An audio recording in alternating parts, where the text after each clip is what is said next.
కేశవ్ బలిరామ్ ఎడ్గే వారి యొక్క పూర్వజుల స్థానమైనటువంటి ప్రదేశంలో భవ్యమైనటువంటి స్ఫూర్తి కేంద్రాన్ని సేవాభారతి ఆధ్వర్యంలో మనం నిర్మించబోతున్నాం. రాబోయే ఉగాది పండుగ నాటికి ఈ యొక్క భవనము పూర్తవుతుంది. భవన ఉద్ఘాటనకి సంబంధించినటువంటి వ్యవస్థ యోజనని కూడా అధిష్టాన వర్గం అంతా కూడా ముందుండి ఆ యొక్క కార్యకలాపాలు కూడా చూస్తున్నది. దాంట్లో భాగంగానే వేద అన్నటువంటి సినీ నిర్మాత రాకేష్ రెడ్డి గారి యొక్క ఆధ్వర్యంలో డైరెక్టర్గా సుధాకర్ రెడ్డి గారు గత 2 రోజుల నుండి కందకుర్తి నది ఒడ్డున డాక్టర్జీకి సంబంధించినటువంటి ఘట్టాలు, అదేవిధంగా శ్రీరామచంద్రుడు, ఛత్రపతి శివాజీ మహారాజు, అహల్యబాయి హోల్కర్ ఈ ముగ్గురు మహనీయుల యొక్క ఘట్టాల్ని వారు ఇక్కడ చిత్రీకరించడం జరిగింది.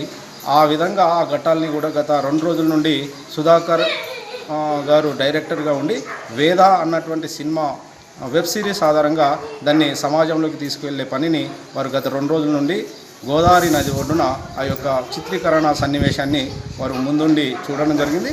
అందులో భాగంగానే నిన్న రవిప్రకాష్ గారు సినీ యాక్టర్గా వారు ఆ యొక్క సన్నివేశాన్ని అందులో వేషధారణ వేసి డాక్టర్జీకి సంబంధించినటువంటి మునితాతకు సంబంధించినటువంటి వేషధారణ వేసి వారు ఆ యొక్క చిత్రీకరణలో భాగంగా వారు నిన్న రావడం జరిగింది.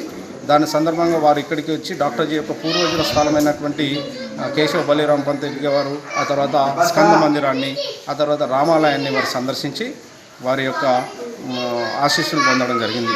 ఈ విధంగా వారితో పాటు వారి యొక్క సినీ బృందము, పెద్దలు, మహనీయులు అందరూ కూడా ఈ యొక్క ప్రదేశాన్ని వచ్చి ఈ యొక్క కార్యకలాపాలని ఇవన్నీ కూడా ముందుండి చూడడం జరిగింది. వారు నిర్మాత అయినటువంటి రాకేష్ రెడ్డి గారి ఆధ్వర్యంలో డైరెక్టర్ సుధాకర్ రెడ్డి గారు, అదేవిధంగా రాకేష్ రెడ్డి గారు, దానికి సంబంధించినటువంటి మిత్ర బృందం అంతా కూడా పరమపూజనీయ కేశవ్ బలిరామ్ పంత్ ఎడ్గే వారి యొక్క జీవిత చరిత్రని సమాజంలో తీసుకెళ్లే విధంగా వెబ్ సిరీస్ని వాళ్ళు ఇక్కడ ఉండి చిత్రీకరణ చేయడం జరిగింది.